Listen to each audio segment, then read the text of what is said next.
दंगल में आप सभी का बहुत बहुत स्वागत है। 2024 लोकसभा के दंगल में अब सियासी महारथी अखाड़े में उतर चुके हैं। आज इस जंग की दो अलग अलग तस्वीरें सामने आई। एक तस्वीर बिहार से थी, जहां राहुल गांधी की भारत जोड़ो यात्रा में तेजस्वी यादव ड्राइविंग सीट पर नजर आए, तो दूसरी तस्वीर हरियाणा के रेवाड़ी से आई, जहां पर प्रधानमंत्री नरेंद्र मोदी ने अब की बार 400 पार की हुंकार भरी। प्रधानमंत्री की इस रैली में लोकसभा चुनाव की तैयारियों की पूरी झलक देखने को मिली। जहां प्रधानमंत्री ने कांग्रेस पर ताबड़तोड़ हमले किए, तो वहीं इंडिया गठबंधन से टूटते साथियों पर भी जमकर तंज कसा। इस बीच लालू प्रसाद यादव के एक बयान ने बिहार की सियासत को गरमा दिया है, जिसमें उन्होंने नीतीश को वापस आने का न्योता दे डाला। अब सवाल यह है कि क्या आरजेडी को अभी भी नीतीश के वापस आने की उम्मीद है? चुनाव से पहले दांवपेच का ये खेल कौन सा है? उधर लोकसभा से पहले राज्यसभा की सीटों का खेला भी जारी है, जहां यूपी और हिमाचल में कांटे की टक्कर देखने को मिल रही है। चुनाव को लेकर जारी इस दंगल पर आज हम बड़ी चर्चा करने वाले हैं। हमारे साथ कई खास मेहमान लगातार जुड़ते हुए चले जाएंगे, लेकिन उसके पहले आपको दिखाते हैं सियासी खींचतान आज दिन भर किस तरह से 2024 की पॉलिटिक्स के लिए जारी रही।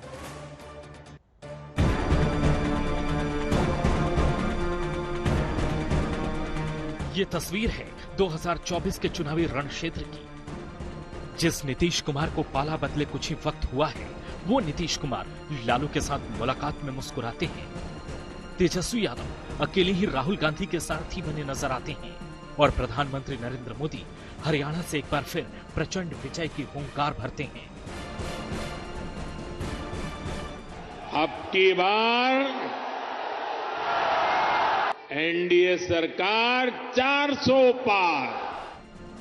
बिहार से इंडिया गठबंधन पहली बार साझा रैली करती नजर आती है। ड्राइविंग सीट पर बैठे तेजस्वी यादव मोदी के विजय रथ को रोकने का दम भरते हैं। एक थके हुए मुख्यमंत्री को थके ही हुए हैं ना, और 2024 में बीजेपी को मोदी जी को सत्ता से बेदखल करने का काम करेंगे। ये सियासत है जहां उम्मीदें खत्म नहीं होती, और इसी उम्मीदों का एक केंद्र बिंदु नीतीश कुमार हैं, जिनके एक बार फिर इंडिया गठबंधन में आने की आस लगाकर लालू प्रसाद यादव बैठे हुए हैं। उखाड़ के फेंक दिए हैं, सब फेंकेगा पाछे। चलो तो कल बड़ा नीतीश से प्रेम से मिले आप? हाँ सर, कल मुलाकात। अब वो उतर रहे थे, हम चढ़ रहे थे। कुछ बात भी उनको नहीं, हम शुभकामना उनको भी दे दिए, बधाई। फिर मौका देंगे, आएंगे तो? अब आएंगे तो देखेंगे। मौका दे सकते। दरवाजा खुला हुआ है नीतीश जी के लिए, क्या खुला ही रहता है दरवाजा में। यूं तो लालू यादव के इस दांव को लोकसभा चुनाव से जोड़कर देखा जा रहा है, क्योंकि नीतीश कुमार के इस बार बीजेपी के साथ जाने के बावजूद लालू तेजस्वी का रुख नरम ही रहा है, और उम्मीद ये भी है कि अगर लोकसभा में नीतीश की कुछ बात नहीं बनती है, तो 2025 के विधानसभा चुनाव में भी खेला किया जा सकता है। मोदी जी के गारंटी वालों, क्या मोदी जी गारंटी लेंगे? फिर से पलटेंगे कि नहीं पलटेंगे, जरा बता के दिखा दो।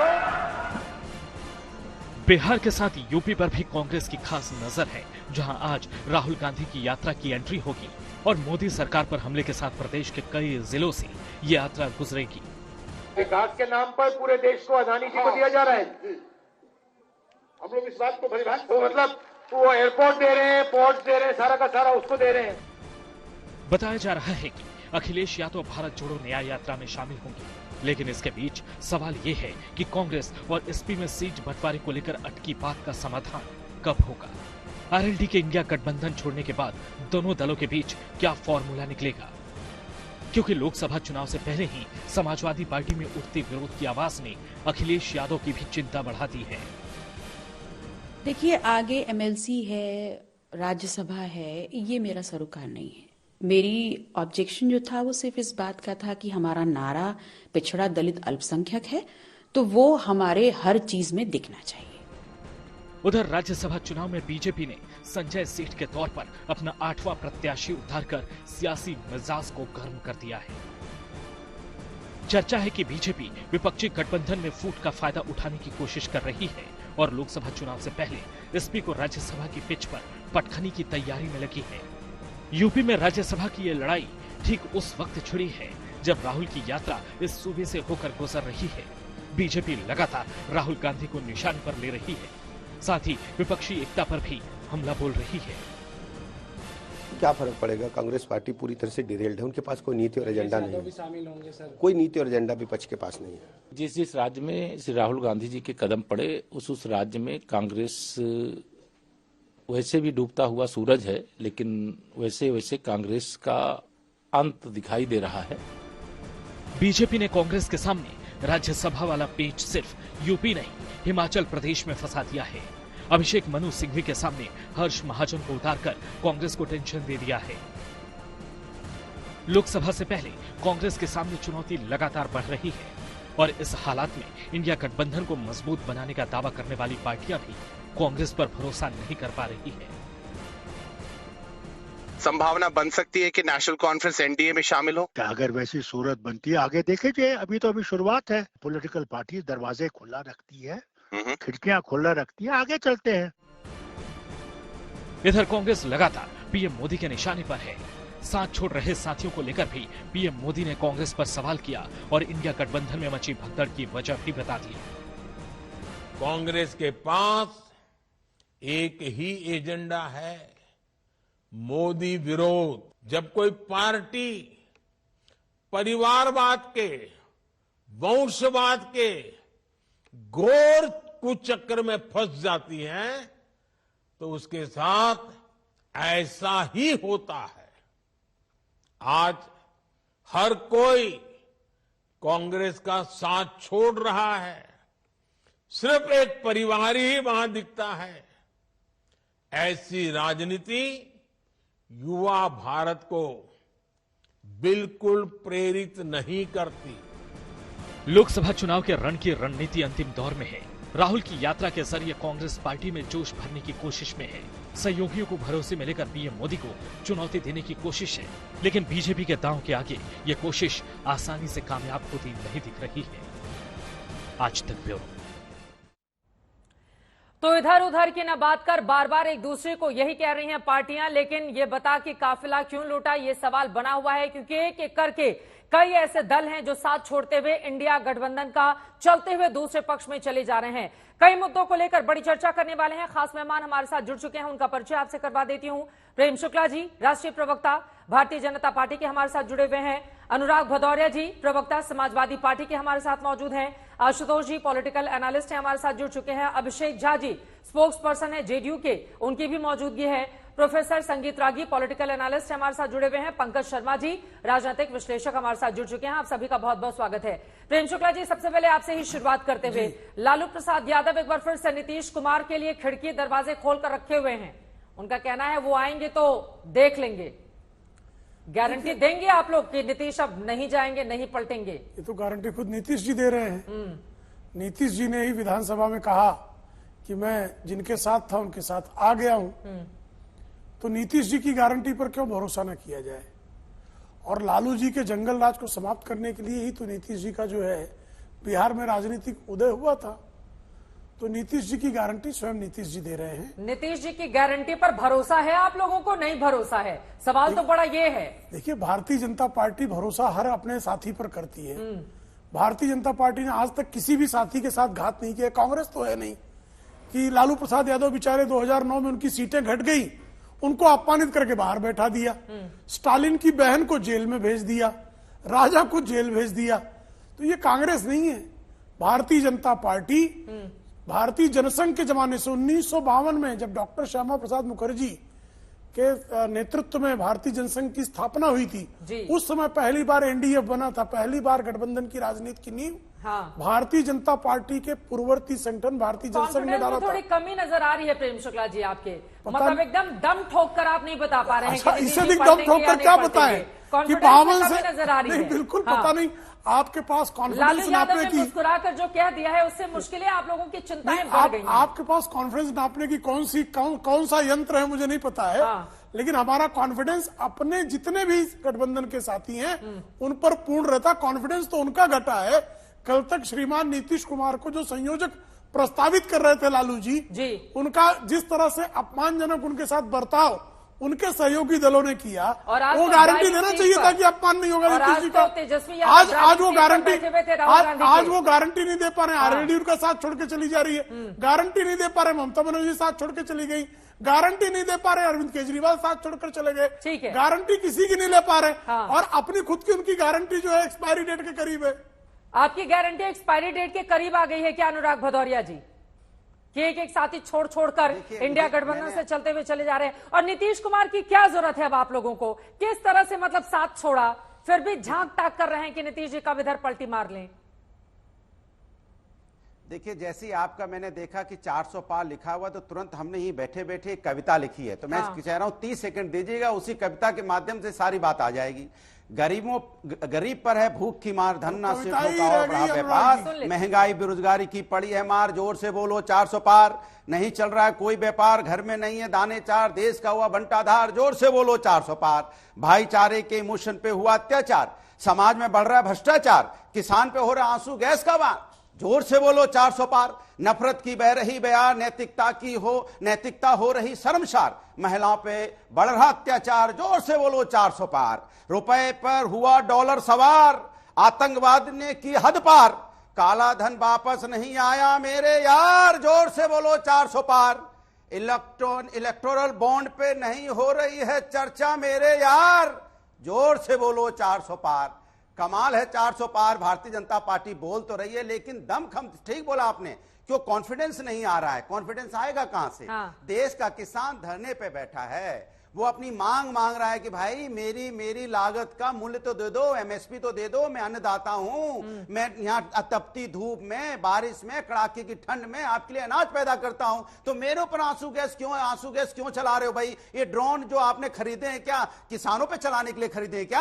अरे कोई हम पाकिस्तानी थोड़ी हैं, कोई चाइना से थोड़ी किसान आए हैं, हिंदुस्तानी है, अपने किसान है, अरे अन्नदाता है, इनसे मिलिए, बात कीजिए, कहिए अन्नदाता आपको क्या दिक्कत है? ये ड्रोन चलाना है तो चाइना और पाकिस्तान पे चलाइए, अपने लोगों पे क्यों चला रहे हो भाई? यही किसान के बेटे, सुनिए एक मिनट दीजिए, यही किसान के बेटे डॉक्टर हैं, इंजीनियर हैं, चित्रा जी आप भी हैं, हम भी हैं, नेता भी किसान के बेटे हैं, लेकिन अपने ही लोगों के ऊपर में इतना अत्याचार, कमाल है। तो फिर कॉन्फिडेंस आएगा कहां से? महिलाएं को देखिए, अगर वो अपने अधिकार को लेकर रोड पे हैं, तो इनका कॉन्फिडेंस आएगा कहां से? अग्निवीर अपने अधिकार को लेकर रोड पे हैं, तो कॉन्फिडेंस आएगा कहां से? मैं तो पूरे देश के परिप्रेक्ष्य में बात कर रहा हूं कि भारतीय जनता पार्टी का कॉन्फिडेंस आएगा कहां से? जब युवा रोड पे होगा, महिलाएं रोड पे होंगे, बेरोजगार रोड पे होंगे, शिक्षक रोड पे होंगे, वकील रोड पे होंगे, किसान रोड पे होंगे, और तो और कभी कभी पत्रकार भी रोड पे रहते हैं अपने अधिकार के लिए, तो कॉन्फिडेंस आएगा कहां से इनके पास? तो कॉन्फिडेंस तो का अभाव यह है कि इनको एहसास हो गया है कि 2024 में आने वाले नहीं है, इसलिए दोनों हाथ उठा के कह रहे हैं 400 पार। ठीक है, 400 पार होगा कहां से? हाँ, कविता सुना डाले आपके 400 पार पर। इनको कविता में ही जवाब दे देता हूं। अब इनका इंडिया अलायंस से बचा नहीं कोई यार, होना ही है 400 पार। कुछ बचे हैं भ्रष्ट परिवार, होना ही है 400 पार। राहुल और अखिलेश में भी हो जाएगी रार, होना ही है 400 पार। आप जो है इसी तरह से श्रीमान अनुराग भदौरिया जी कुछ आउटसोर्स कविताएं ही पढ़िए। अब कविताएं के अलावा कुछ शेष नहीं बचना है। यहाँ तो 400 पार सुनिश्चित है, लेकिन आपकी स्थिति 4 पार भी कर पाएंगे क्या? क्योंकि 2 बार से सिर्फ 5 ही पे अटके हुए, वो भी परिवार के लोग ही अटके हैं। अब की बार 4 पार भी सपा कर पाएगी क्या? आपके यार जो है राष्ट्रीय लोकदल भी, वो भी साथ आ गया भारतीय जनता पार्टी के। आपकी क्या दुर्दशा है कि आप सीटें जिसको आवंटित कर देते हैं वह भी आपका यार नहीं रहना चाहता, उसके बाद भी आपको 400 पार पर आशंका है। कविताई कीजिए, और कुछ शेष बचा नहीं है। 2 लाइन जो 4 के लिए तरसते रहे वो क्या करेंगे? और 2 लाइन में अनुराग भदौरिया जी, बाकी लोग भी इंतजार कर रहे हैं। बोलिए 2 लाइन में। हाँ बोलिए। अरे भाई मेरे, आप दिन में देखो मुंगेरी लाल के सपने मेरे यार 400 पार का। मुंगेरी लाल आप ही आपने कर दिया देश का बंटाधार, बीजेपी का होगा 2024 में भ्रष्ट। सुन लीजिए, 2024 में बीजेपी का होगा सफाया इस देश से, समझ लीजिए आप, क्योंकि भ्रष्टाचार की पोल खुल चुकी है। इसलिए आप मेरे मुंगेरी लाल का सपना देखते रहिए मेरे यार, आपका नहीं सपना पूरा होगा। ठीक है, बाकी लोगों से भी एक टिप्पणी ले लेती हूँ, उसके बाद आप लोगों की बात को और आगे बढ़ाएंगे। आशुतोष जी, मैं आपके पास आऊंगी, उसके पहले अभिषेक झा जी, अब नीतीश कुमार ने पिछले 2013 से लेकर अब इस तरह की स्थिति ही पैदा कर दी है कि दोनों ओर से डोरे डाले जाते हैं। अब लालू यादव जी मुस्कुराकर कह रहे हैं कि अगर पलटी मारेंगे तो हम तो स्वागत करने के लिए तैयार हैं। अब लालू जी का मन जाने क्यों इस तरह की बातें कर रहे हैं। हमें ताज्जुब तो इस बात का होता है चित्रा जी की एक तरफ ये लोग दावा करते हैं कि नीतीश कुमार जी थके हुए हैं और उनकी कोई प्रासंगिकता नहीं है राजनीति में, जनता दल यूनाइटेड समाप्त हो जाएगी। तो फिर ऐसा क्या है कि हमेशा हमारे नेता के बारे में ही बयान देना है, उनके खिलाफ बोलना है ताकि मीडिया की टीआरपी मिल सके और उनका समर्थन मांगने की कोशिश करना है ताकि चुनाव में नैया पार हो सके।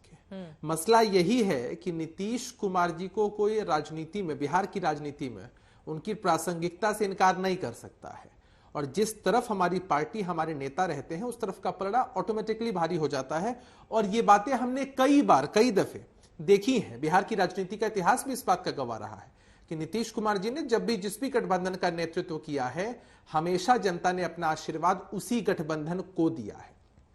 अब समझना ये है कि अंदर से ये लोग कितना कमजोर महसूस कर रहे हैं कि आज भी उन्हें हमारे मदद की दरकार है और दावे बड़े बड़े कर रहे हैं। करने दीजिए। आज हमने दृश्य देखा कैसे दो युवराज एक गाड़ी में बैठकर घूम रहे हैं। हाँ, अब राजनीति में और कोई काम तो बच नहीं गया है तो घूम तो सकते ही हैं। और वो कहते हैं ना कि शून्य के बगल में यदि शून्य लग जाता है चित्रा जी तो एक नहीं बनता है, शून्य ही रहता है। तो राजनीति में ये पार्टियां अगर साथ रहेंगी तो हमारे लिए और अच्छा है। चूंकि कांग्रेस पार्टी हमेशा इस बात की महत्वाकांक्षा रखती है कि बिहार में उनका पॉलिटिकल रिबर्थ हो सके, लेकिन हम पूरी तरीके से आश्वस्त हैं कि राष्ट्रीय जनता दल के रहते हुए जिस तरह से कांग्रेस पार्टी राजद की पिछलग्गू बनी चली आई है आज तक बिहार में, और जिस तरह से उनका संगठन राष्ट्रीय जनता दल के पीछे चलता है, हम आशान्वित हैं कि इस बार इनका खाता भी बिहार में नहीं खुलने वाला है। ठीक है। और स्थितियां इनके लिए बहुत बुरी आप ये दावा कर रहे हैं कि खाता भी नहीं खुलेगा। पिछली बार खाता खुला था, कांग्रेस के एक सांसद ने लोकसभा में जीत हासिल की थी। आशुतोष जी, मैं फौरन आपके पास आ रही हूं, लेकिन एक बड़ी खबर आ रही है राजधानी दिल्ली से, सीधे उसका हम रुख करेंगे। आपको बताते चले कि राजधानी दिल्ली में दिल्ली के मुख्यमंत्री अरविंद केजरीवाल ने सदन के भीतर भारतीय जनता पार्टी पर जबरदस्त हमला बोला है। दरअसल दिल्ली विधानसभा में केजरीवाल ने रखा है विश्वास प्रस्ताव। अरविंद केजरीवाल ने बीजेपी पर हमला बोलते हुए कहा है कि ऑपरेशन लोटस में एमएलए को खरीदने की नाकाम कोशिश की गई है। झूठे केस करके सिर्फ सरकार गिराने में जुटी रहती है बीजेपी। दिल्ली में पूरी जिंदगी चुनाव नहीं जीतेगी भारतीय जनता पार्टी। क्या कुछ कहा गया है दिल्ली के सीएम की ओर से, सुनिए। अभी कुछ दिन पहले मेरे पास 2 एमएलए आए अलग अलग, एक दिन आया, एक दूसरे दिन आया, और आके दोनों ने एक ही बात कही। उन्होंने कहा कि ये बीजेपी वाले आए थे हमारे पास और उन्होंने हमें कहा कि देखो भाई, अब थोड़े दिन बाद तुम्हारे मुख्यमंत्री को हम गिरफ्तार कर लेंगे।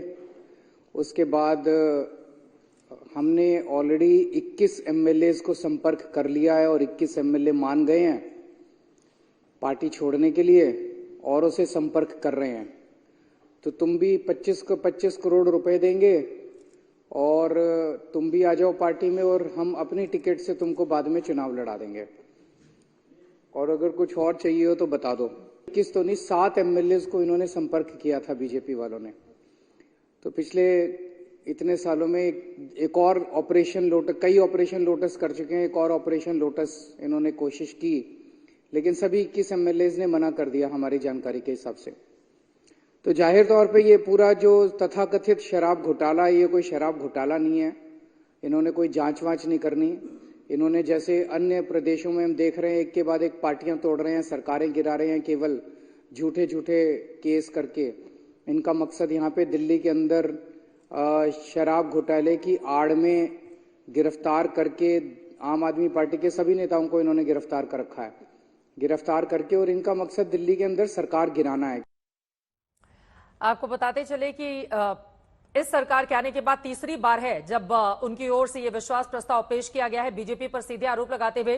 प्रेम शुक्ला जी, आप जवाब दीजिएगा, लेकिन आशुतोष जी आपके पास आते हुए, अब बीजेपी की ओर से कोई अविश्वास प्रस्ताव तो लेकर आया नहीं जाता है, फिर ये विश्वास प्रस्ताव लाकर, और ये तीसरी बार है 2022 में, फिर मार्च मतलब इसी समय, आखिर क्यों इस तरह की कोशिशें की जाती है मुख्यमंत्री की ओर से?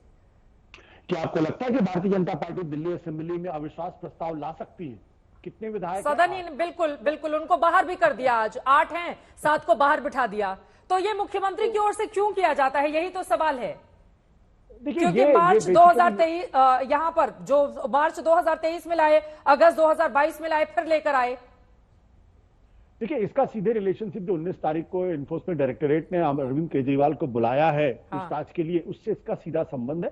क्योंकि अरविंद केजरीवाल ये अपनी जनता को और अपने विधायकों को ये स्पष्ट तौर पर कहना चाहते हैं कि दिल्ली के अंदर दिल्ली की जनता और विधानसभा उनके साथ पूरी मजबूती के साथ है, उनके पास बहुमत है, भारतीय जनता पार्टी ने उनको तोड़ने की कोशिश की है, ये वो मैसेज देना चाहते हैं। और अगर ऐसी चुनी हुई सरकार का मुख्यमंत्री अगर वो उसको जेल में डाला जाता है, तो फिर उसके पीछे की जो पॉलिटिकल कॉन्स्पिरेसी है विद इन कोर्ट, वो जनता को मैसेज देना चाहते हैं कि देखिए चुने हुए मुख्यमंत्री के साथ ऐसा व्यवहार किया जा रहा है। तो जाहिर सी बात है ये इसका और किसी तरीके से कोई लेना देना, कोई औचित्य नहीं है। अब ये अलग बात है कि 19 तारीख को एनफोर्समेंट डायरेक्टरेट उनसे सिर्फ पूछताछ करता है या उनको अरेस्ट करता है, वो अलग प्रश्न। लेकिन जिस तरीके से हेमंत सोरेन को गिरफ्तार किया गया, उसके बाद यह आशंका बहुत बलवती है कि अरविंद केजरीवाल को भी गिरफ्तार किया जाएगा। और एक बात ध्यान रखिए कि इस वक्त अगर अरविंद केजरीवाल अरेस्ट होते हैं तो ये वाकई में बहुत बड़ा संकट आम आदमी पार्टी के ऊपर होगा, क्योंकि उनके जो दो प्रमुख नेता जो उनकी अनुपस्थिति में अगर जेल के बाहर होते तो शायद पार्टी को संभाल भी सकते, तो सरकार भी चला सकते थे। वो मनीष सिसोदिया और संजय सिंह दोनों ही आज की तारीख में जेल में है और उनको बेल नहीं मिल रही है। तो ऐसे में दिल्ली पूरी तरीके से हेडलेस हो जाएगी आम आदमी पार्टी के लिए। और हो सकता है इस बहाने Bharatiya Janata party operation lotus करके जो आम आदमी पार्टी की सरकार ये विधायक है उनको पीछे लाने की कोशिश करे। ऑपरेशन लोटस कर रहे हैं आप लोग, उनके विधायकों को खरीदने की कोशिश कर रहे हैं। प्रेम शुक्ला जी, सीधा आरोप सदन के भीतर लगाए हैं उन्होंने। देखिए, दरअसल केजरीवाल की राजनीति झूठ की बुनियाद पर है, और वो जब बाहर झूठ बोलते हैं तो उनको जो है कान पकड़ के माफी मांगनी पड़ती है। अरुण जेटली जी से कान पकड़कर माफी मांगी, नितिन गडकरी जी से झूठे आरोप लगाए, कान पकड़कर माफी मांगी, कपिल सिब्बल से कान पकड़कर माफी मांगी। वो विधानसभा के जो सदन है उसका दुरुपयोग झूठ बोलने के लिए करते हैं, ताकि उन पर जो है कोई मुकदमा ना बने और उनको फिर कान पकड़ के उठक बैठक करके माफी ना मांगनी पड़े।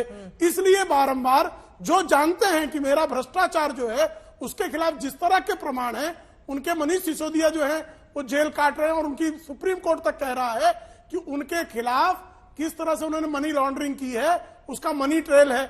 इसी तरह से संजय सिंह के लोगों ने कैसे रिश्वत ली इसके सबूत हैं। तो वो लगातार जेल में होने के कारण वो जानते हैं कि जेल में तो जाना ही है, कम से कम जो है कुछ और झूठे आरोप लगा ले। तो झूठे आरोप लगाकर किसी तरह जो है वो सोच रहे हैं किसी तरह से मैं झूठ बोलूंगा तो हो सकता है प्रवर्तन निदेशालय वाले कार्रवाई करने में विलंब करें। वो कह रहे हैं 25 करोड़ का ऑफर दिया गया है हमारे साथ, उनसे तो बाकायदा कोशिश की गई है। चित्रा जी, बाकायदा सीआईडी ने आके उनसे पूछा बताइए किसको दिया।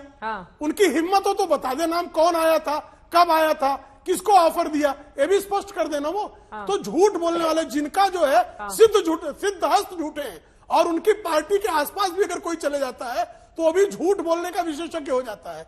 और इसी तरह का उन्होंने कहा था कि मैं तो जो है कभी राजनीति में नहीं आऊंगा, राजनीति में आ गए, अपने बच्चों की कसम खाई थी। तो इतना निकृष्ट किस्म का राजनेता भारत में आपने कहीं और देखा है? आज के ही आरोप पर रहते हैं। ठीक है, आप ये कह रहे हैं कि बीजेपी ने खरीदने की कोशिश नहीं की। आपकी बातों पर आशुतोष जी को जवाब देना चाह रहे थे, उसके बाद पंकज जी, संगीत जी, मैं फौरन आपके पास आ रही हूँ। आशुतोष जी, मैं एक चीज जरूर कहना चाहूंगा कि सुप्रीम कोर्ट में भारतीय जनता पार्टी को बहुत यकीन है, बेल नहीं मिल रही इसमें तो कोई दो राह है ही नहीं। बट इसी सुप्रीम कोर्ट ने इलेक्ट्रॉनिक जो इलेक्टोरल बॉन्ड है उस पर भी टिप्पणी की थी।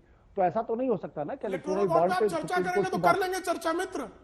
आप इलेक्टोरल बॉन्ड की चर्चा में आए हो, यहाँ वहाँ क्यों भागते हैं यार? यहाँ वहाँ भागते क्यों? जवाब ले लेते हैं आशुतोष जी, इतना अधिक जो है क्यों नीचे गिरना चाहते हैं? गर्त तक गिरने की आपकी जो है मंशा क्यों बढ़ती जा रही है? आशुतोष जी, प्रेम शुक्ला जी, आप इसी चर्चा कर लेते ना, इलेक्टोरल बॉन्ड पे ही चर्चा करते हैं। आज इलेक्टोरल बॉन्ड पे ही चर्चा कर लेते हैं मित्र, आइए इसी पर। और आप लोकपाल के लिए बड़ा लगे हुए थे, लोकपाल क्यों नहीं लाए? आपकी हिम्मत हुई आज तक पूछने की? आपको लतिया कर बाहर कर दिया गया, फिर भी नहीं पूछ रहे हैं, फिर भी पूछ रहे हैं लतिया क्या गलत है? ये क्या गलत भाषा परहेज कर सकते हैं? लतिया कर निकाला जाए तो क्या करो? ये आपको पुष्प हाथ पहना के निकालेगा, इनको क्या फूल लेकर निकाला गया? लतिया क्या? अच्छा, उनको बोलने दीजिए, अब उनको बोलने दीजिए प्लीज। थोड़ा भाषा की मर्यादा थोड़ा ध्यान रखिएगा। गलत भाषा मुझे बताइए, आप बोलने दीजिए, आशुतोष जी को बोलने दीजिए प्लीज।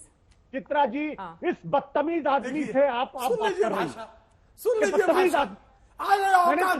सुन लीजिए भाषा, एक एक करके ठीक है। अब प्रेम शुक्ला जी, लतियाना ये कौन सा शब्द है? मतलब इससे तो हमें बचना चाहिए ना।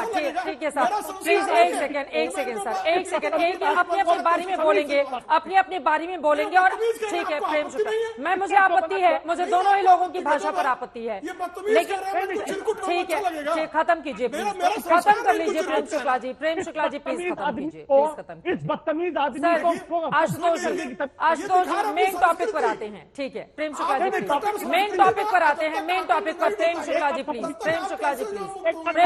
प्लीज उनको बोलने दीजिए। मुझे आप दोनों की भाषा पर आपत्ति है, प्लीज टॉपिक पर रहेंगे। दोनों लोग नहीं मानेंगे, मुझे ऑडियो डाउन कराना पड़ेगा, ये तो अच्छा नहीं। प्लीज अब प्रेम शुक्ला जी बात खत्म हो गई, ठीक है, बात खत्म कीजिए प्लीज। कौन है आदमी? कौन है आदमी? पागल हो गए, रक्तचाप बढ़ गया गुरु, किसी डॉक्टर से इलाज करवाओ। प्रेम शुक्ला जी, मनोरोग बोलेगा। प्रेम शुक्ला जी प्लीज, मनोरोग ये तरीका ठीक नहीं है। एक सेकंड, ये तरीका ठीक नहीं है। मुझे आप दोनों लोगों की, एक सेकंड सर, आप दोनों लोगों की भाषा पर आपत्ति है, लेकिन ये लतियाना शब्द आप ही ने तो शुरू किया था ना प्रेम शुक्ला जी, ये कोई शब्द होता है? अब बहुत सारे नेता, एक सेकंड प्रेम शुक्ला जी, अभी बहुत सारे नेता इधर उधर जा रहे हैं, अभी बहुत सारे नेता इधर उधर जा रहे हैं अपनी अपनी पार्टी छोड़कर, तो सबके लिए क्या इस तरह के शब्दों का इस्तेमाल किया जाएगा? प्लीज प्रेम शुक्ला जी, ये तरीका ठीक नहीं है, ये तरीका ठीक नहीं है प्रेम शुक्ला जी, ये तरीका ठीक नहीं है। नहीं, उनके बदतमीज शब्द में आकर डूबा हुआ व्यक्ति। दोनों लोगों का आवाज डाउन कीजिए। पंकज शर्मा जी आपके पास आते हुए, संगीत रागी जी आपके पास आते हुए, उसके बाद आप बोलेंगे। आशुतोष जी मैं आऊंगी, लेकिन थोड़ा सा शब्दों का ध्यान रखेंगे प्लीज। प्रेम शुक्ला जी प्लीज, तरीका ठीक नहीं है, प्लीज प्रेम शुक्ला जी। पंकज शर्मा जी, सवाल यह खड़ा हो रहा है कि जब एक एक करके नाव पर सवार जितने भी लोग हैं, चुनाव नजदीक देकर, अब फारूक अब्दुल्ला साहब भी कह रहे हैं कि एनडीए में जाने का मौका मिलेगा तो मैं चला जाऊंगा, क्या होगा इंडिया गठबंधन का आपके? नहीं, वो तो नेशनल कॉन्फ्रेंस ने उसका खंडन कर दिया, उमर फारूक ने खुद कहा है। हाँ। अभी हमने कविताएं सुनी 400 पार 400 पार, तो मैं जरा 400 पार के यथार्थ पर थोड़ी गंभीरता से चित्रा जी बात करना चाहता हूँ। नरेंद्र भाई मोदी ने संसद के मंच पर ऐलान किया है कि भारतीय जनता पार्टी को 370 सीटें मिलेंगी और एनडीए 400 पार करेगा। कितना पार करेगा ये नहीं बताया, इसलिए हम ये मानकर चलते हैं कि कम से कम 401 सीटें तो आएंगी। एनडीए में भारतीय जनता पार्टी के 37 सहयोगी दल हैं। इसका मतलब ये हुआ कि ये 37 जो सहयोगी दल हैं, जिनके पास अभी 46 सीटें हैं, इनको अगली बार सिर्फ 31 सीटों से अपना मन महसूसना पड़ेगा। 3 निर्दलीय भी एनडीए में है। इसका मतलब कुल 18 सीटें एनडीए के सहयोगी दलों की और निर्दलीय की कम होंगी, ये नरेंद्र भाई मोदी ने कहा है। इसके अलावा 22 ऐसे राजनीतिक दल हैं जिनके पास एक भी सीट नहीं है, जो एनडीए का हिस्सा है। तो मैं तो समझता हूं कि नरेंद्र भाई मोदी चाहेंगे कि ये 22 जो इनके सहयोगी दल हैं, इनको भी कम से कम एक सीट तो आए।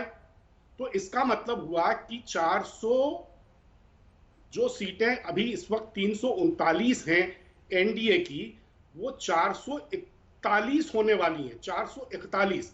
तो ये 71 जो सीटें हैं अतिरिक्त, ये कहां से आएंगी, ये मेरी समझ में नहीं आ रहा है। और अगर भारतीय जनता पार्टी का अकेले का भी मान लें, तो भारतीय जनता पार्टी अगर 370 सीटें लाएगा, तो इसका मतलब है कि 67 सीटें पिछली बार से उसको अतिरिक्त चाहिए, और अभी उसके पास सिर्फ 290 सीटें हैं, तो फिर 80 सीटें अतिरिक्त चाहिए। तो ये सीटें किन राज्यों से आने वाली है प्रेम शुक्ला जी, इस पर थोड़ा प्रेम शुक्ल जी अगर हमारा ज्ञान वर्धन करें तो थोड़ी गंभीर बहस इस पर हो सकती है। कविता वगैरह तो सब सुनाते रहेंगे और हम लोग सुनते रहेंगे। प्रेम शुक्ल जी ये बताएं, ये 67, 80 या बाकी एनडीए की 71 अतिरिक्त सीटें कहां से आने वाली हैं? हाँ, एक बार संगीत रागी जी की भी टिप्पणी ले लूंगी, उसके बाद प्रेम शुक्ला जी आप इकट्ठे जवाब दें। ये राजनीति में गंभीरता को कम करता है, इससे बचना चाहिए, और खासकर प्रधानमंत्री जैसी हस्ती, और वो भी संसद के मंच से। संसद के मंच पर 400 पार का नारा प्रधानमंत्री जी देंगे तो विपक्ष सवाल करेगा कि क्या सब कुछ फिक्स है? संगीत रागी जो सवाल उनकी ओर से उठाए गए हैं उस पर जवाब दीजिए, फिर प्रेम शुक्ला जी आ रही हूं मैं आपके पास। देखिए चित्रा जी, संसद के अंदर बहुत सारे राजनीतिक बयान दिए जाते हैं और होते भी हैं। अब राहुल गांधी से सवाल पूछ दे कोई, कांग्रेस पार्टी से सवाल पूछ दे कि आप तो राहु काल में चल रहे हैं, देश अमृत काल में है और कांग्रेस पार्टी राहु काल में है। राहु ने ग्रस लिया है कांग्रेस पार्टी को। एक भी व्यक्ति कांग्रेस के साथ नहीं रहने वाला है। फिर भी राहुल गांधी जो है वो मंच से न्याय यात्रा में कर रहे हैं कि मैं यदि सत्ता में आया, इंडिया गठबंधन सत्ते में आई तो जो है वो एमएसपी की गारंटी दे देगी। अरे न राधा को 9 मन घी होगा न राधा नाचेगी। आपको पता होगा कि आपकी पार्टी 40 सीटें नहीं ले पा रही है। 23 सीटें तो आप पंजाब और केरला से लेकर के आए थे 53 में से, जहां पर आप 3 में हैं न 13 में हैं। वैसी स्थिति में आपके पास सीटों की संख्या नहीं बढ़ रही है। श्रीमती सोनिया गांधी जो है वो खुद ही उत्तर प्रदेश छोड़ करके भाग रही है। पूरा गांधी परिवार ने कांग्रेस पार्टी की 13वीं राजनीतिक 13वीं कर रखी है। ऐसी स्थिति में बयानबाजी तो उधर से भी हो रही है। नरेंद्र मोदी जी के पास एक कम से कम ये कहने का है। आप देखिए पिछले दफा 248 सीटें ऐसी थी जो भारतीय जनता पार्टी ने 2014 में भी जीती और 2019 में भी जीती। 53 सीटें ऐसी 55 सीटें ऐसी थी जो 2019 में भारतीय जनता पार्टी ने नई सीटें जीती थी और कांग्रेस पार्टी उतनी ही नीचे चली जा चुकी थी। तो इसलिए उनके पास एक पैटर्न है और स्टैटिस्टिक्स में हम पीछे के पैटर्न के आधार पर ही आगे का आकलन करते हैं। आपको क्या लगता है कि भारतीय जनता पार्टी के लिए दक्षिण का द्वार नहीं खुलेगा? भगवान राम दक्षिण का द्वार भी खोल देंगे। भगवान राम जो है वो श्रीलंका तक पहुंचे थे। इस बार देखिएगा भगवान राम जो है वो कन्याकुमारी से कुमारंतरीप तक रास्ता भारतीय जनता पार्टी के लिए साफ करेंगे। पूरा तो ये आंकड़ा पंकज जी मुझे लगता है कि से देखिए सबसे ज्यादा दिक्कत क्या है कांग्रेस पार्टी को कि कांग्रेस पार्टी को भारतीय जनता पार्टी ने 2000 में नहीं हराया था। कांग्रेस पार्टी को नरेंद्र मोदी ने हराया था, क्योंकि नरेंद्र मोदी ही वो ताकत है, वो ध्रुवी है जिन्होंने पूरी कांग्रेस पार्टी को एक तरफा रण क्षेत्र में चुनावी रण क्षेत्र में परास्त किया था। इसलिए कांग्रेस जो है वो उनसे घृणा से लबालब है। तमाम उलूल आरोप आपकी बात और साथ में आपके पास आते हुए सही है। अगर बीजेपी की ओर से या प्रधानमंत्री नरेंद्र मोदी की ओर से ये भरोसा जताया जा रहा है तो उसके पीछे ये वजह भी तो है। 200 से ज्यादा सीटें बीजेपी के पास ऐसी हैं जहां पर 50% से ज्यादा उसके वोट शेयर है। मैं फौरन आपके पास आ रही हूं, एक बड़ी खबर आ रही है, उसके बाद मैं आपसे जवाब लूंगी। इनकम टैक्स सूत्रों के हवाले से बड़ी खबर, बड़ी जानकारी इस वक्त निकलकर सामने आ रही है। आपको बताते चले बड़ी खबर यह है कि कांग्रेस के खाते को फ्रीज नहीं किया गया, बल्कि 115 करोड़ का जो बकाया टैक्स था उसकी रकम को सिर्फ फ्रीज की गई। रकम ना आने पर प्रॉपर्टी अटैच की जा सकती है। सूत्र ये जानकारी दे रहे हैं 2023 को ही नोटिस जारी किया गया था। नोटिस दिए जाने के बावजूद रकम जमा नहीं की गई। सूत्रों ने इनकम टैक्स के हवाले से ये बड़ी जानकारी दी है और कांग्रेस के खाते को फ्रीज नहीं किया गया। आपको बताते चले आज पूरे दिन इस मामले को लेकर लगातार हंगामा बरपा रहा। कांग्रेस की ओर से बड़े बड़े नेता आके बीजेपी को कोसते रहे कि जब 1.5 महीने के बाद चुनाव होने हैं तो उसके ठीक पहले कांग्रेस को परेशान करने की साजिश बीजेपी की ओर से रची जा रही है। लेकिन इन सब के बीच बड़ी खबर यह आ गई है, इनकम टैक्स सूत्रों ने बताया है कि कांग्रेस के खाते को फ्रीज नहीं किया गया, बल्कि 2023 को नोटिस जारी किया गया था कि 115 करोड़ का जो बकाया टैक्स है उसको आप जमा कीजिए। रकम ना आने पर प्रॉपर्टी अटैच की जा सकती है। जब नोटिस के बाद भी रकम जमा नहीं की गई तो सिर्फ जो 115 करोड़ का बकाया है टैक्स की रकम उसी को फ्रीज किया गया। ये जानकारी इस वक्त की निकलकर सामने आ रही है। आज दिन भर इसको लेकर बड़ा हंगामा बरपा रहा। लेकिन आशुतोष जी, मेरा सवाल था 200 से ज्यादा 50% वोट शेयर वाली सीटें बीजेपी के पास हैं। नरेंद्र मोदी ने नारा दिया था अब की बार 300 पार, 303 सीटें बीजेपी जीती, 353 सीटें एनडीए जीती। तो ऐसा नहीं है कि सारी चीजें हवा हवाई हो रही हैं। 14 में वो कहते हैं कि हम शानदार प्रदर्शन करते हुए प्रचंड बहुमत लाएंगे, वैसा हुआ। 300 पार का नारा देते हैं 2019 में, वैसा होता है। और अब राम की लहर भी है जो बीजेपी अपना कॉन्फिडेंस दिखा रही है और बाकी तमाम उसके मुद्दे भी हैं, 80 करोड़ लाभार्थी और भी दूसरे मुद्दे। तो व्यवहारिक है या ज्यादा बोल रही है बीजेपी? आपने लोकसभा चुनाव की बात की, कहा कि कांग्रेस पार्टी बीजेपी ने पिछली बार कहा 300 से ज्यादा सीटें आएंगी, तो आई 300 सीटें। बंगाल में भी तो कहा था कि 200 पार, कितनी सीटें आई? 70 भी नहीं आई। कर्नाटक में कहा था 160 पार, कितनी सीटें आई? किसी को नहीं मालूम। हरियाणा में कहा था 75 पार, कितनी सीटें आई? किसी को नहीं मालूम। तो ये चुनाव के दौरान सारी राजनीतिक पार्टियां इस तरीके के दावे करती हैं। इन दावों को बहुत गंभीरता के साथ न लेना चाहिए, चाहे वो कांग्रेस पार्टी दावा करे या भारतीय जनता पार्टी दावा करे। देखिए 3 चीजें बड़ी महत्वपूर्ण है। आज की तारीख में अगर आप देखें, केरल, तमिलनाडु, तेलंगाना, आंध्रा और पंजाब, ये 5 राज्य हैं जहां 114 सीटें हैं। इन 114 सीटों में कांग्रेस भारतीय जनता पार्टी को सिर्फ 7 सीटें मिली हैं। क्या केरल के अंदर भारतीय जनता पार्टी 20 में से 20 सीट लेकर आ सकती है? क्या तमिलनाडु के अंदर 39 सीटें लेकर आ सकती है? क्या तेलंगाना में 4 से ज्यादा बढ़ा के 17 सीटें ला सकती है? क्या आंध्रा में अपना खाता खोल सकती है? क्या पंजाब में बिना अकाली दल के अकेले भी क्या कांग्रेस पार्टी, बीजेपी जो है वो 13 सीटें ला सकती? नहीं ला सकती। तो इसलिए भारतीय जनता पार्टी के लिए और चुनाव में महत्वपूर्ण सवाल इसी बात को लेकर यह है कि अगर वो तीसरी बार अपने बल पे बहुमत का खाता बनाते हैं, अगर बहुमत लेकर आते हैं, तो यह भारतीय जनता पार्टी की बड़ी उपलब्धि होगी, इसमें कोई दो राय नहीं है। क्योंकि जवाहरलाल नेहरू के बाद नरेंद्र मोदी अगले पहले प्रधानमंत्री होंगे जो अपने बल पर 3 बार पार्टी को जिताकर लेकर आएंगे। लेकिन अगर कोई ये कहे कि भारतीय जनता पार्टी 370 सीटें लेकर आ रही, तो मुझे तो कम से कम यकीन नहीं है, क्योंकि मुझे नहीं लगता है जिन राज्यों का मैंने ब्यौरा दिया है वहां भारतीय जनता पार्टी कोई बड़ा ब्रेक थ्रू करने जा रही है या 10% या 50% सीटें भी लेकर आ सकती है। प्रेम शुक्ला जी, आप जवाब दीजिएगा। संगीत रागी जी हाथ उठा रहे हैं, जल्दी से 2 लाइन में। संगीत जी अरे मैं भी आ रही हूँ, अनुराग जी आपके पास भी आ रही हूँ जी। कहाँ आ रहे? संगीत रागी जी क्या बोलेंगे? वो क्या उनको पता है क्या बोलना नहीं बोलना है? देखना, जो बोलेंगे जनता समझेगी। चित्रा जी, अनुराग जी ओके बोलिए। संगीत जी देखिए अनुराग जी व्यक्तिगत टिप्पणी से बढ़िया गंभीर बातें पर गंभीर चर्चा हो रही है। देखिए आज के दिन में तेलंगाना में भारतीय जनता पार्टी बहुत अच्छा प्रदर्शन करेगी और आंध्र प्रदेश में भी बहुत अच्छा करने जा रही है। इसलिए आप ये कहना कि आने वाले दिनों में आपको दक्षिण भारत में भारतीय जनता पार्टी है, ठीक बात है कि दक्षिण भारत में 39 के 39 तमिलनाडु से नहीं आने वाली है, केरला में, लेकिन आप देखेंगे कि भारतीय जनता पार्टी चमत्कार करने वाली है। ये आज को मैं आपको बता रहा हूं, तमिलनाडु में भी भारतीय जनता पार्टी को सीटें मिलने वाली है और तेलंगाना के अंदर 7 से 9 सीटों से कम भारतीय जनता पार्टी को इस बार नहीं आने वाली है। ये कह देना, खारिज कर देना, ऐसे ही ड्राइंग बोर्ड पर पत्रकार लोग 2014 में भी कहते थे कहां से सीटें आएंगी, कुल मिलाकर के 222। अरे तू इसको तो गठबंधन बनाना पड़ेगा, गठबंधन में कौन साथी आएंगे नहीं। फिर 2019 का चुनाव हो रहा था तो बड़े बड़े उस समय के कांग्रेस के इकोसिस्टम के पत्रकार कह रहे थे पश्चिमी उत्तर प्रदेश तो भारतीय जनता पार्टी हारने जा रही है। अरे भाई, पश्चिमी उत्तर प्रदेश में भारतीय जनता पार्टी ने बहुत अच्छा प्रदर्शन किया था। ये ठीक है कि उतना अच्छा प्रदर्शन नहीं किया था, लेकिन इस बार उससे बेहतर प्रदर्शन करेगा। आप 62 सीटें आप कह रहे हैं, 62 सीटें तो उत्तर प्रदेश से आई थी। क्या पता इस बार 79 और 80 सीटें उत्तर प्रदेश से भारतीय जनता पार्टी को आ जाए। तो ये मत कहिए कि भारतीय जनता पार्टी जो कह रही है या प्रधानमंत्री जो कह रहे हैं वो दावे खोखले हैं।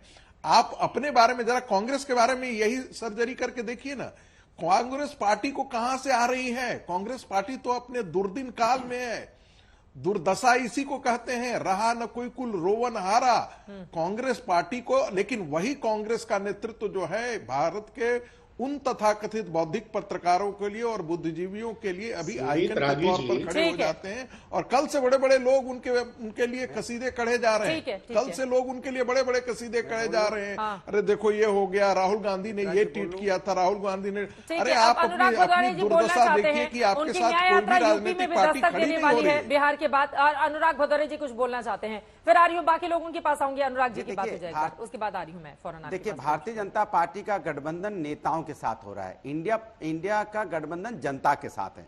भारतीय जनता पार्टी नफरत की राजनीति में विश्वास करती है, हम इंडिया गठबंधन जोड़ने में विश्वास रखती है। ये बीजेपी की राजनीति जाति धर्म पे आधारित है, इंडिया गठबंधन की विकास पे आधारित राजनीति है।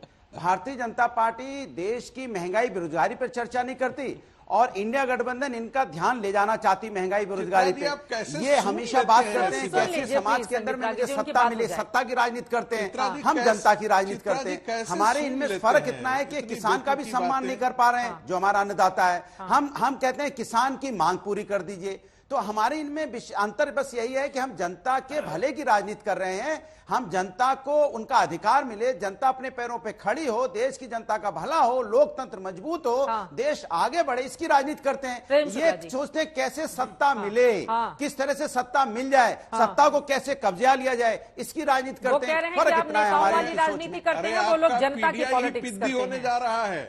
बोलिए प्रेम शुक्ला जी। देखिए भाई आप जनता नेता रहिए, आप नेता पकड़ते रहिए, आप नेता लाते हैं जिन नेता पे आरोप लगाते हो। आपका सवाल समझ में आ गया। आदर्श घोटाले का आरोप जिन नेता पे आप लगाते थे, आज वो आपके आदर्श राज्यसभा के लिए आपने नामित किया महाराष्ट्र से, आप ही उन पे कह रहे थे ये लीडर नहीं है, डीलर है, भारतीय जनता पार्टी नेता कहते थे ना अशोक चौहान के लिए। श्रीमान पंकज शर्मा और श्रीमान आशुतोष जी की पत्रकारी प्रजाति 2014 में कह रही थी, अनुराग जी की बातों पर भी नहीं, उस पर भी आता हूं। पहले पूछ रहे थे कि 182 से अधिक तो कभी आया ही नहीं, ये 272 प्लस कहां से आएंगे। जब 282 हो गई तो चुप हो गए। फिर कहा कि उत्तर प्रदेश जो है सपा बसपा गठबंधन हो गया, 93 में हो गया था तो उत्तर प्रदेश में भाजपा साफ हो गई थी। इस बार जो है गठबंधन हो गया है, उत्तर प्रदेश समेत ये सब जगह हार रहे हैं, तो कैसे आएंगे 300 प्लस, 300 पार भी हो गया। आपको याद होगा आशुतोष जी और पंकज जी कि जब पिछली बार बंगाल में चुनाव हो रहा था तो सिर्फ बंगाल हमारे 2 विधायक थे और 18 सांसद चुनकर आए। 2019 में हमारे 2 विधायक ही तेलंगाना में थे, 4 सांसद चुनकर आए। तो आप जिस बात की चिंता कर रहे हैं, बड़ी अच्छी चिंता है आपकी कि दक्षिण भारत की जिन 113 सीटों की चिंता में हमारे विरोधी दुबले हुए जा रहे हैं, उसी दक्षिण भारत में भारतीय जनता पार्टी का परचम निश्चित तौर पर उसी तरह लहराएगा जैसे बंगाल में लहराया। हमको उड़ीसा से सीटें, आप जानते हैं कि विधानसभा और लोकसभा समान एक समय चुनाव होने के बावजूद जनता इतनी समझदार है कि लोकसभा में हमको वोट देती है और विधानसभा में बीजेपी को वोट देती है, कांग्रेस को वोट नहीं देती है। और इस बार उत्तर प्रदेश में आपके जो गठबंधन के साथी थे, आज रालोद हमारे साथ आ गया है और सपा बसपा अलग लड़ रही है। 80 की 80 सीटें जीतना भी, जब हम अलग अलग तब भी एनडीए को 51% वोट उत्तर प्रदेश में था, आज आरएलडी हमारे साथ ऐड होती है तो हमारे वोट का परसेंटेज जो है वो 59-60% भी हो जाए तो किसी को आश्चर्य नहीं होगा। यही स्थिति तेलंगाना की, यही स्थिति बंगाल की, यही स्थिति जो है तमिलनाडु में हम लगातार बढ़ रहे हैं, तो हमारा लगातार विस्तार हो रहा है। ठीक है सर, आप बता रहे हैं कि लगातार आपका विस्तार हो रहा है। एक बड़ी खबर आ रही है जिसको लेकर आशुतोष जी ने सवाल भी उठाए थे। सूत्रों के अनुसार इलेक्टोरल बॉन्ड पर सुप्रीम कोर्ट के फैसले के बाद सरकार विकल्प की तलाश कर रही है। इलेक्टोरल बॉन्ड की सुविधा बंद होने से आगामी चुनाव में काले धन का बढ़ेगा बोलबाला। चुनावों में काला धन का इस्तेमाल ना हो, इसी मकसद से सरकार इलेक्टोरल बॉन्ड लेकर आई थी। बैंकिंग एक्ट के तहत ग्राहक की पहचान जाहिर करना ब्रीच ऑफ ट्रस्ट होगा। हालांकि सुप्रीम कोर्ट के आदेश पर बैंक को पहचान जाहिर करनी पड़ेगी, तुरंत डोनर की लिस्ट पब्लिश करना आसान नहीं होगा। इलेक्टोरल रिफॉर्म की दिशा में इलेक्टोरल बॉन्ड एक सकारात्मक कदम है, सरकार की ओर से बताया जा रहा है और फिर सरकार विकल्प की तलाश कर रही है। अब आगे इस पूरे मामले में क्या होता है देखना महत्वपूर्ण रहेगा। फिलहाल के लिए आप सभी का बहुत धन्यवाद हमारे साथ चर्चा का हिस्सा बनने के लिए। 2024 के दंगल में अपने अपने दावे हैं, लेकिन किसके दावे में ज्यादा दम दिखेगा इसका फैसला करना है आप जनता को। पक्ष विपक्ष सबकी राय आपने सुन ली, अब भविष्य क्या रहता है किसका, इस पर रहेगी आज तक की नजर। इसी के साथ दंगल में अभी के लिए बस इतना ही। देश और दुनिया की तमाम खबरों के लिए आप देखते रहिए आज तक।